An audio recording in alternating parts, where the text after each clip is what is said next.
Good evening friend, chemistry online classes में एक बार फिर स्वागत है आपका। हम पॉलीमर पढ़ रहे हैं, पॉलीमर पार्ट 4। अब तक आपने पॉलीमर के कुछ एग्जाम्पल, परिभाषाएं, बनाने की विधियां और इनका क्लासिफिकेशन पढ़ा है। बनाने की विधियों में दो विधियां अपन ने पढ़ी है। बनाने की बहुलकीकरण की विधियां दो है, योगात्मक बहुलकीकरण और संघनन बहुलकीकरण। योगात्मक बहुलकीकरण है वो आपने अच्छी तरह से पढ़ लिया है, लेकिन संघनन बहुलकीकरण है वो आज हमें पढ़ना है। कल ये अपन चर्चा कर चुके थे संघनन बहुलकीकरण के बारे में। संघनन बहुलकीकरण होता क्या है? संघनन बहुलकीकरण में छोटे छोटे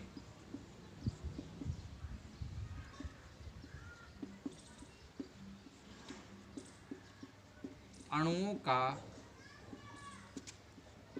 विलोप होकर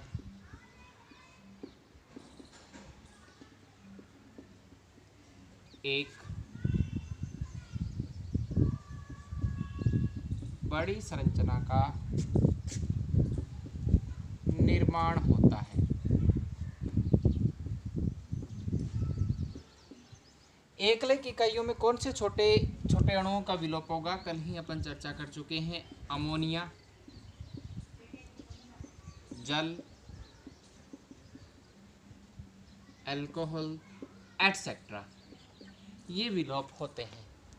जैसे आपने कुछ फ्यू एग्जाम्पल्स पढ़े थे संघनन बहुलकीकरण में। एक तो आपने नायलॉन पढ़ा था,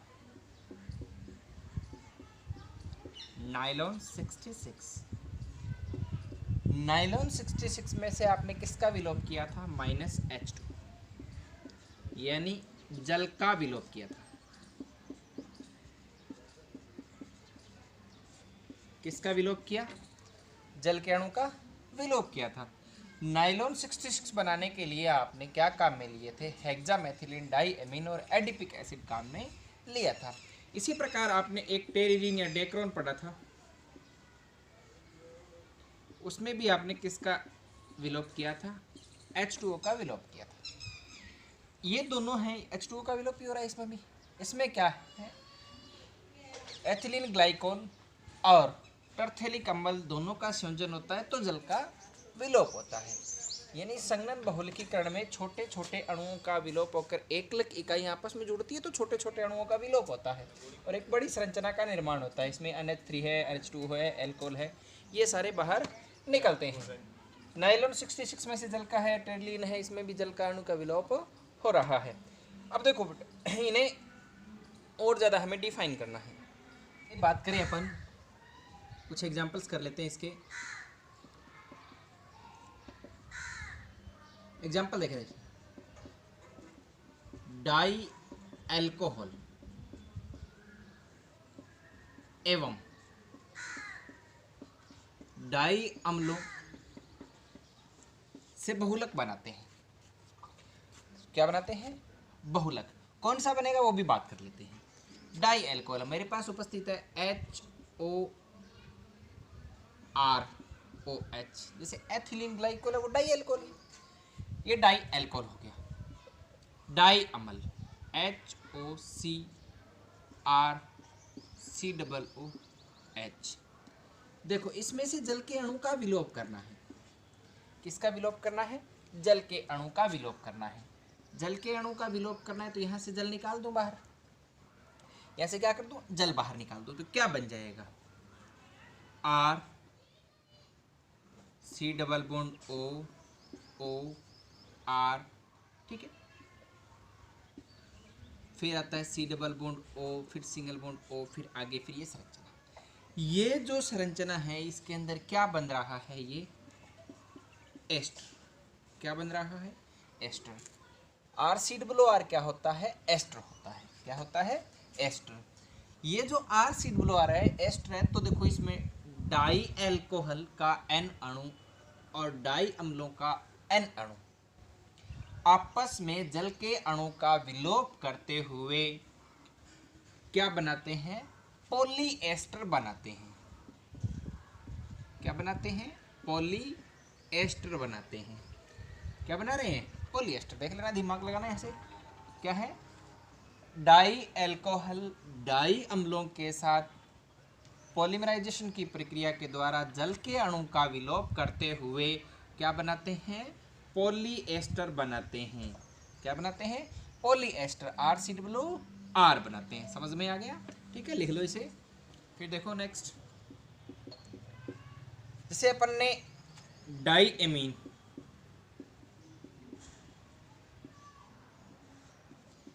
एवं डाइअमल,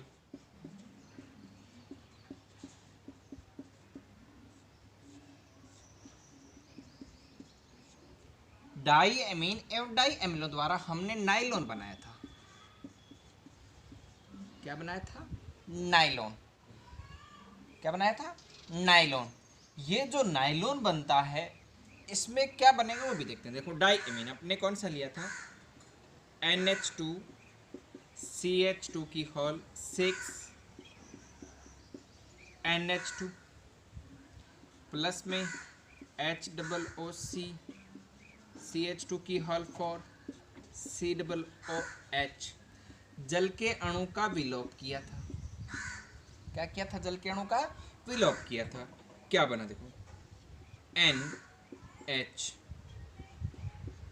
CH2 की whole 6 NH C double bond O CH2 whole 4 C double bond O। ये संरचना आगे से आगे चल रही है। यहां देखो, ध्यान से देखना कि क्या बनता है। CONH2 क्या होता है वो देखो अपने। CONH2 CONH2 है वो होता है एमाइड। क्या होता है? एमाइड। तो यहां देखो ये क्या है? CONH2 है, CONH आगे फिर जुड़ा हुआ है, आगे से आगे संरचना चल रही है। तो इनका क्या हो रहा है? बार बार पुनरावर्तन हो रहा है। बार बार पुनरावर्तन होने के कारण क्या बनता है? पॉलीएमाइड बनता है। क्या बनता है? पॉलीएमाइड बनता है। डाई अल्कोहल डाइअम्लो के द्वारा पॉलीएस्टर बनता है, डाइएमीन डाइअम्लो द्वारा पॉलीएमाइड बनता है। इसी प्रकार फिर आगे देखें, फिर एग्जांपल,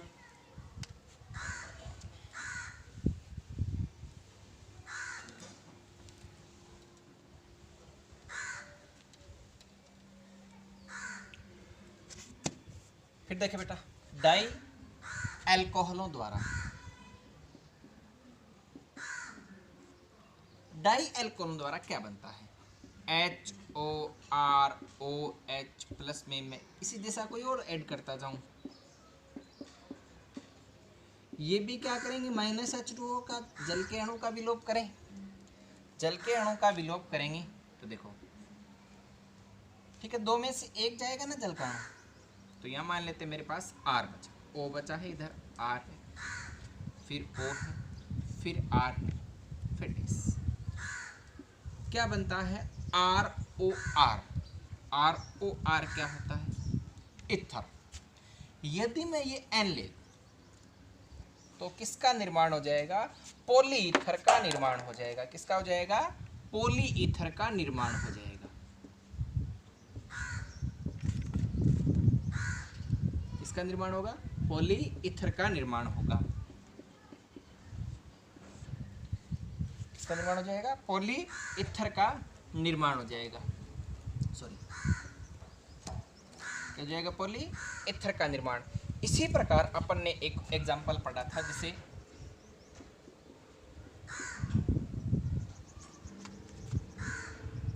टेरिलीन या डेक्रोन पढ़ा था ना।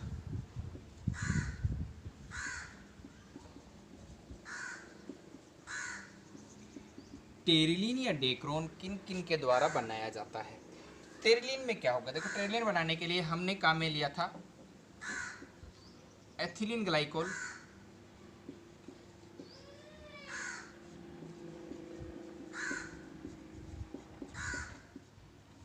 प्लस में काम में लिया था टरथेलिक एसिड।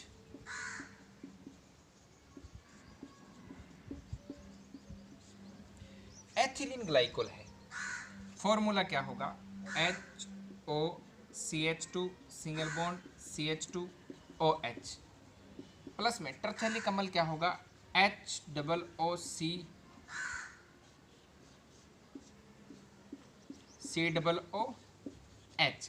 इसमें से जल के अणु का विलोप होगा। किसके अणु का विलोप होगा? जल के अणु का विलोप होगा। जल के अणु का विलोप होने के बाद क्या बनेगा? OCH2,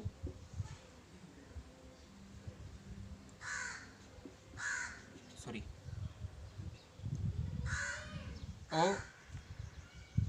OCH2, O C double bond O,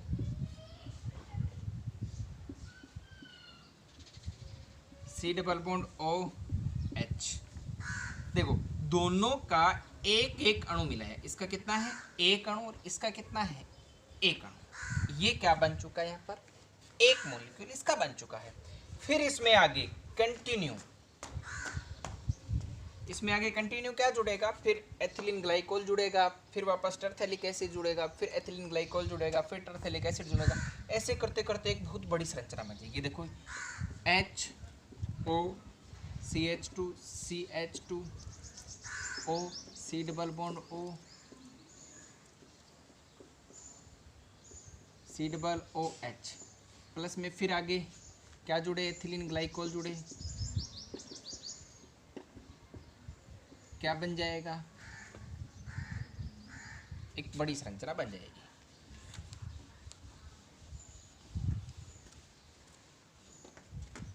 एक बड़ी संरचना बनेगी। क्या बनेगा?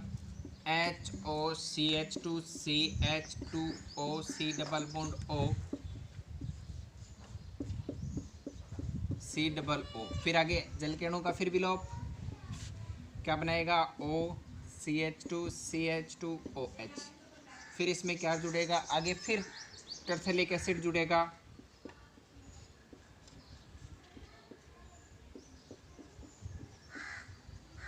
फिर क्या बनेगा? फिर जल के अणु का आगे फिर विलोप होगा। फिर विलोप होने के बाद देखो आगे की जो संरचना बनेगी HOCH2 CH2O C double bond O C double O CH2 CH2O C double bond O C double OH। देखो बेटा इस बड़ी सी संरचना में देखते हैं अपन किसकी पुनरावृत्ति बार बार हो रही है। जिस चीज़ की पुनरावृत्ति हो रही है वो क्या लग जाएगा? N। यहाँ से देखो, यहाँ से लेकर देखो इस चीज़ की बार बार पुनरावृत्ति हो रही है। यदि ये N संख्या में होगा तो एक बहुत बड़ा क्या बन जाएगा? पॉलीमर बन जाएगा। यही पॉलीमर क्या कहलाता है? आपका पॉलीएस्टर कहलाता है। क्या कहलाता है? पॉलीएस्टर। देखिए इसमें भी क्या है? RCOO है। क्या है? RCOO। ये भी क्या है? एक पॉलीएस्टर है। और पॉलीएस्टर कौन सा? टेरिलीन या डेक्रोन। टेरिलीन या डेक्रोन, ये है इन्हें बनाने की विधियां। देखो योगात्मक में अपने समबहुलकीकरण के बारे में बात कर चुके हैं। अब आगे नेक्स्ट जो टॉपिक लेंगे वो क्या है? सहबहुलकीकरण। कौन सा ले रहे हैं? सहबहुलकीकरण। सहबहुलकीकरण में क्या है? अलग अलग अणु आपस में जुड़कर एक वृहद अणु का निर्माण करते हैं। वो चाहे योगात्मक हो या संगनन हो। या तो योगात्मक हो सकता है या क्या हो सकता है? संगनन। दो या दो से अधिक प्रकार के एकलक अणु आपस में जुड़कर एक पॉलीमर का निर्माण कर देते हैं। इसे क्या कहते हैं? सहबहुलकीकरण कहते हैं। समबहुलकीकरण में तो समान प्रकार के एकलक अणु जुड़ते हैं, लेकिन सहबहुलकीकरण में अलग अलग प्रकार के अणु आपस में जुड़कर एक बड़ी संरचना का निर्माण करते हैं। नेक्स्ट टॉपिक क्या है हमारा? सहबहुलकीकरण। सहबहुलकीकरण में क्या है? दो या दो से अधिक प्रकार की एकलक इकाइयां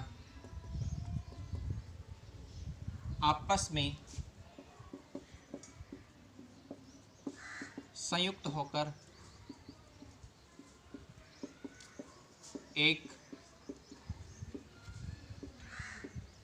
वृहद संरचना का निर्माण करती है। क्या करती है? एक बड़ी संरचना का निर्माण करती है।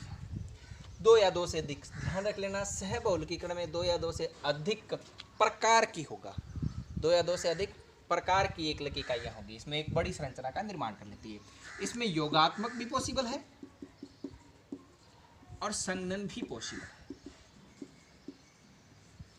क्या है? संघनन भी पॉसिबल है। जैसे योगात्मक में आपने क्या बनाया? ब्यूना एन और ब्यूना एस बनाया ना, ब्यूना एन और ब्यूना एस, 1,3-ब्यूटाडाइन प्लस में स्टायरिन, 1,3-ब्यूटाडाइन प्लस में एक्रिलोनाइट्राइल, दोनों हैं आपस में मिलेंगे तो क्या होगा? योगात्मक बहुलकीकरण ही है। उसमें कौन सा है? सहबहुलकीकरण। संघनन में क्या है? आपने नाइलॉन 66 बनाया, नाइलॉन 66 में क्या था? Hexamethylene diamine plus adipic acid काम में लिया तो क्या बना? नाइलॉन 66। अभी भी टेरिलीन का निर्माण करके आ चुके हो। टेरिलीन में आपने क्या मिलाया? एथिलीन ग्लाइकोल प्लस में टर्थिलिक एसिड बना तो क्या है? योगात्मक बहुलकीकरण के द्वारा ही बना है। यानी इसमें संघनन है क्या? सहबहुलकीकरण। क्या है? सहबहुलकीकरण। इनको देखो, ये सहबहुलकीकरण का जो प्रोसेस है अपन बात कर लेते हैं। ब्यूना एन के अंदर आपने क्या बनाया था? ब्यूना एस के दोनों के एग्जाम्पल आप पहले पढ़ चुके हो। इन्हें बनाने की क्रम क्या होती है? इन्हें बनाने की क्रम क्या होती है? कैसे कैसे जुड़ते जाते हैं? ये पहले एक के साथ एक जुड़ेगा, फिर एक के साथ एक जुड़ेगा, एक के साथ एक जुड़ेगा, एक के साथ एक जुड़ेगा, यानी कि आगे से आगे क्या होता जाएगा? बनता जाएगा। ये निम्न प्रकार से बन सकते हैं, निम्न प्रकार से बन सकते हैं। एक तो बनता है क्रम रहित। क्या बनता है? क्रम रहित सहबहुलक।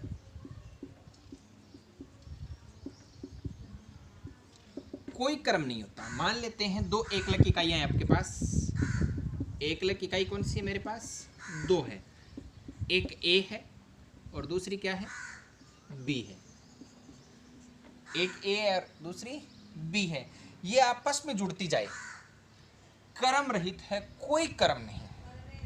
जैसे ए के साथ बी जुड़ा, बी के साथ फिर ए, फिर वापस ए जुड़ जाए, फिर बी जुड़ जाए, फिर बी जुड़ जाए, फिर ए, फिर बी, फिर ए, फिर बी। क्या कोई निश्चित क्रम है? क्या कोई निश्चित क्रम है क्या? ए के बाद बी, बी के बाद ए, फिर ए आना चाहिए था, या ए नहीं है। चलो कोई बात नहीं, संरचना को देख लेते हैं, फिर उसके बाद में फिर, यानी इसमें कोई क्रम निर्धारित नहीं होता, ये अपने हिसाब से संयोजित होती जाती है। दूसरा है, ये तो है क्रम रहित। फिर एकांतर क्रम में,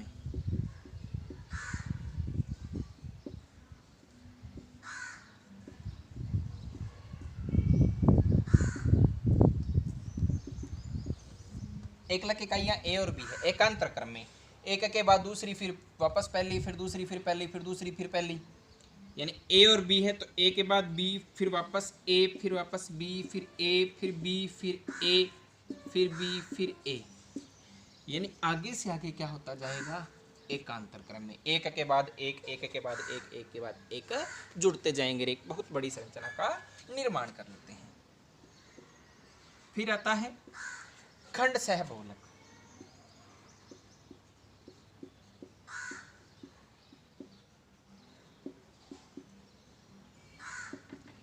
क्या आता है?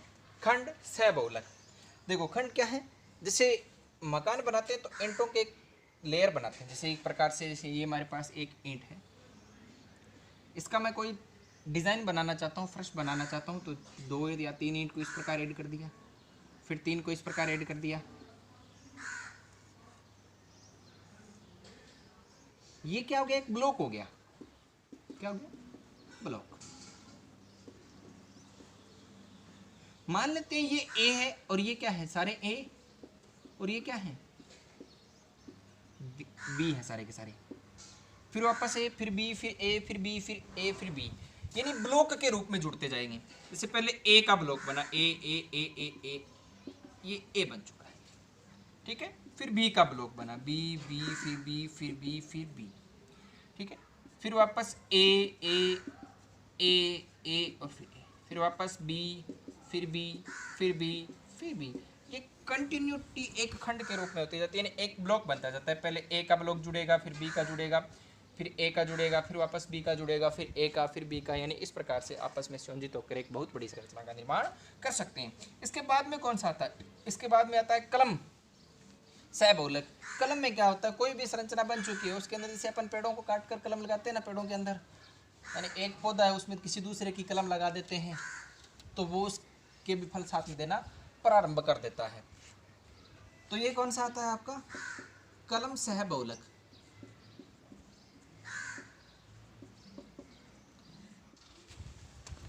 कलम सहबहुलक या ग्रेफ्ट बहुलक।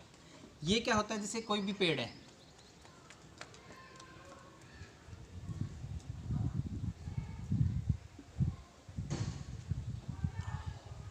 इसमें कोई कलम लगानी है, बड लगानी है, तो इसमें या तो यूं कट करो, कट करके कोई भी नेक्स्ट जो हमारे पास कलम उपस्थित है, इस कलम को क्या किया, यहाँ कट किया और यहाँ लगा देते हैं। तो ये इसके गुण और इसके गुण दोनों के, यानी इसके गुण अलग होंगे और इसके गुण अलग होंगे, तो कलम सहरोपण कहते हैं। तो एक कोई संरचना बनी पड़ी है, जैसे एक एक लग आपस में जुड़कर एक बहुत बड़ी संरचना बना रहा है, इसका हमें सहबहुलकीकरण करना है, तो ये भी एक प्रकार है।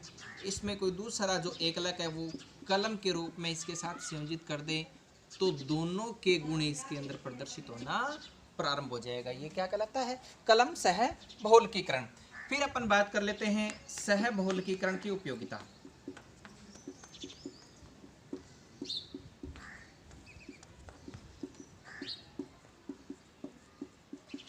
देखो सीधी सी बात है, मार्केट क्या कहती है? जो दिखता है वो बिकता है, लेकिन साथ साथ ये भी है जिसमें ज़्यादा गुणवत्ता होगी वो ही लंबे समय तक स्थायी रहेगा, अन्यथा नहीं रहेगा। जैसे अपन नायलॉन 66 बनाते हैं, इसको किसके द्वारा बनाया जाता है? हेक्सामेथिलीन डायमीन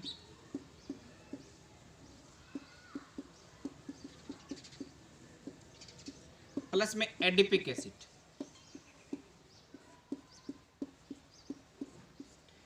इनसे बनाने पर नायलॉन 66 का गलनांक कम होता है, क्रिस्टलीय जो पदार्थ बनता है वो पूर्ण रूप से स्थायी नहीं होता, ये कह सकते हैं। ठीक है, एक कठोर होता है, क्या होता है? एक कठोर क्रिस्टलीय पदार्थ। लेकिन इसके अंदर अपन क्या मिला दें? टरथेलिक एसिड मिला दें,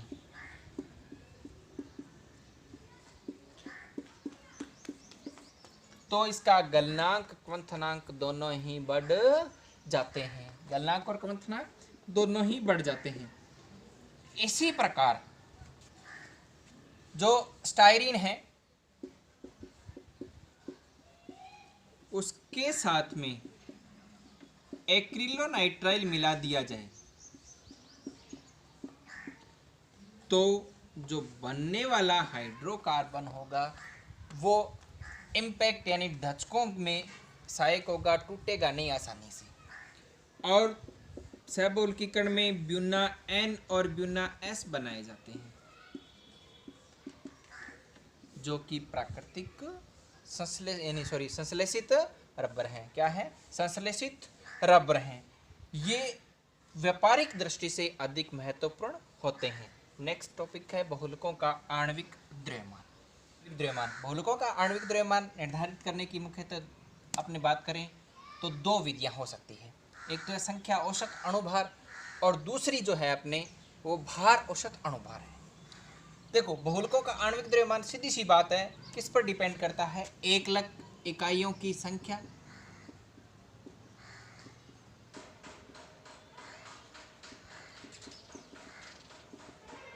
पर, आकार पर और संरचना पर निर्भर करता है। आकार पर, संरचना पर निर्भर करता है। तो अलग अलग प्रकार के जो होते हैं उनके आधार पर ये अलग अलग प्रकार से अणुभार ज्ञात किया जाता है। तो संख्या औसत अणुभार, संख्या औसत अणुभार क्या है? किसी बहुलक के नमूने में उपस्थित सभी अणुओं के कुल द्रव्यमान को अणुओं की संख्या से भाग देने पर प्राप्त परिणाम संख्या औसत अणुभार कहलाता है, जिसे MN बार के द्वारा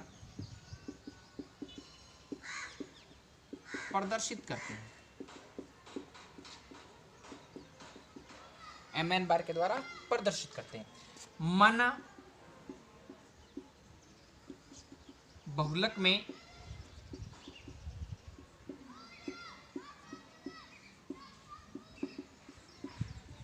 अणुओं की संख्या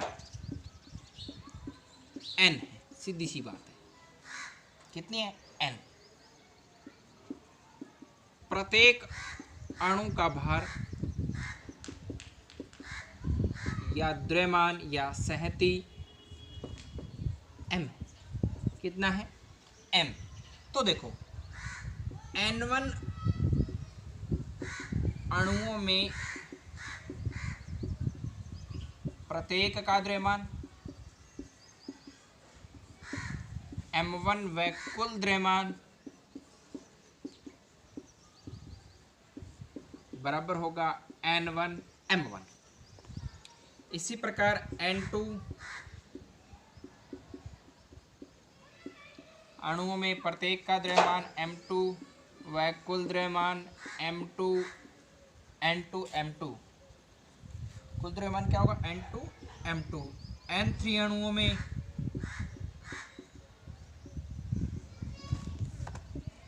m3, तो ये हो जाएगा n3 m3। यदि अणुओं की संख्या ni है तो ये होगा mi प्रत्येक के लिए और टोटल हो जाएगा ni mi। क्या हो जाएगा? ni mi। तो हमें संख्या औसत अणुभार निकालना है, तो फॉर्मूला क्या बनेगा? mn इज इक्वल टू, देखो सभी अणुओं का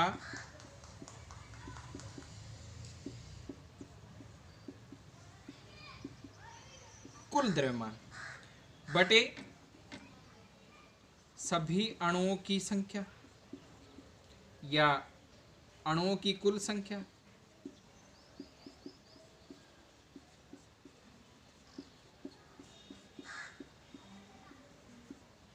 ठीक है, अब देखो कुल सभी अणुओं का कुल द्रव्यमान कितना है? टोटल अणु हमारे पास में कितने उपस्थित है उनकी बात कर लेते हैं। कितने हैं? n1 m1 प्लस में n2 m2 प्लस में n3 m3 प्लस में क्या आ जाएगा? डैश डैश प्लस में आ जाएगा ni mi। कुल अणु n1 प्लस में n2 प्लस में n3 प्लस में डैश डैश डैश प्लस में ni। तो टोटल हो कितना गया? स्मेशन ni mi बटे में स्मेशन ni। ये ही क्या कहलाता है? संख्या औसत अणुभार कहलाता है। क्या कहलाता है? संख्या औसत अणुभार कहलाता है। दूसरा कौन सा है? भार औसत अणुभार।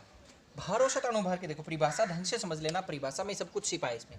किसी बहुलक नमूने में विभिन्न द्रव्यमान वाले अणुओं के समूह की कुल द्रव्यमान को उसके आणविक द्रव्यमान से गुणा कर लेते हैं। यानी कुल द्रव्यमान जितना भी प्राप्त होगा उसे आणविक द्रव्यमान से गुणा करके तथा गुणनफल से प्राप्त गुण योगफल को सभी अणुओं के कुल द्रव्यमान से भाग देने पर प्राप्त परिणाम भार औसत अणुभार कहलाता है।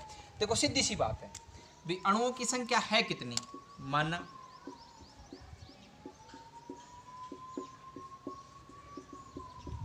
अणुओं की संख्या कितनी है? n। ठीक है, प्रत्येक का अणुभार कितना है?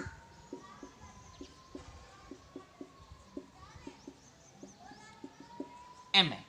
सीधी सी बात है। तो पहले तो याद कर लें n1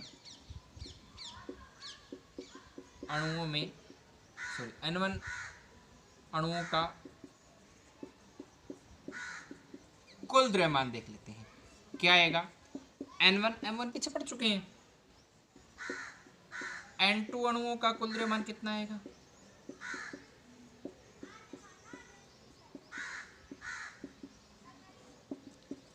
n2 m2। इसी प्रकार n3 अणुओं का n3 m3, ni अणुओं का ni mi।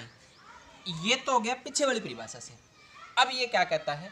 फिर प्रत्येक कोष के क्या कर लेते हैं? अणुभार से गुणा करके जोड़ देते हैं।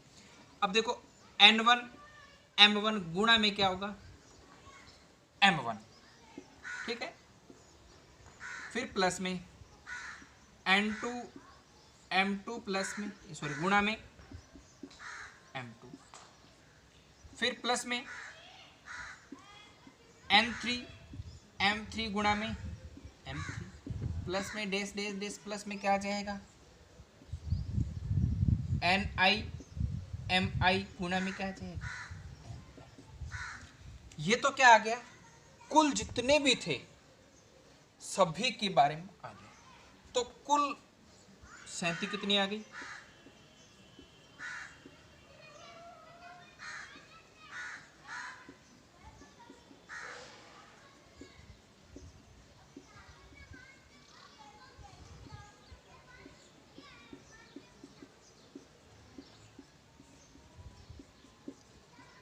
गुणनफल का योग हमारे पास में उपस्थित हो गया n1 m1 स्क्वायर प्लस में n2 m2 स्क्वायर प्लस में n3 m3 स्क्वायर प्लस में डेस डेस डेस प्लस में क्या आ गया ni mi स्क्वायर। फिर देखो इसके आधार पर हमें क्या निकालना है, कुल अणुओं का द्रव्यमान भी देख लिया अपन ने, सभी कुल अणुओं के द्रव्यमान के गुणनफल का योग इतना हो गया ना।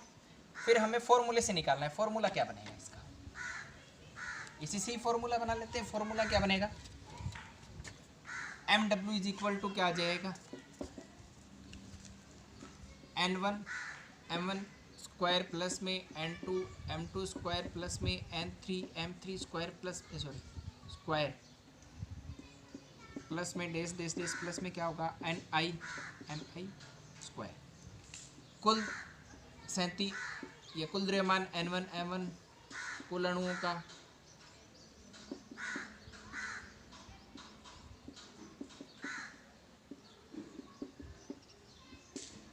क्या बन जाएगा, समेशन ni mi स्क्वायर बटे में क्या होगा ni mi। देखो कुछ कटने पिटने वाला है तो काट पीट कर क्या बन जाएगा, हमारे पास फॉर्मूला बन जाएगा। कुछ कटने पिटने वाला है तो फॉर्मूला है, नहीं तो यही हमारे पास में क्या आ जाएगा, भार औसत अणु भार। क्या हो जाएगा, भार औसत अणु भार हो जाएगा। फिर देखो एक इन दोनों का संख्या औसत अणुभार और भार औसत अणुभार है, इनका अनुपात कहलाता है बहुप्रक्षेपण घातांक कहलाता है। क्या कहलाता है, बहुप्रक्षेपण घातांक।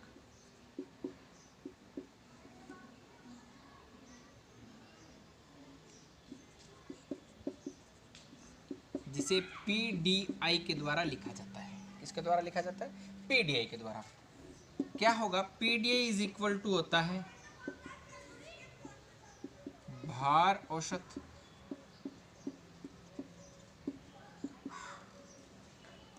अणुभार बटे में संख्या औसत अणुभार, यानी MW बटे में क्या होगा MN का अनुपात। यदि इनका अनुपात 1 आता है, कितना आता है अनुपात 1, तो होगा एकल प्रक्षेपी। क्या होगा, एकल प्रक्षेपी। यदि इसका मान 1 नहीं आता, 1 से क्या तो कम होगा या ज्यादा होगा, तो वो होता है बहुप्रक्षेपण घातांक।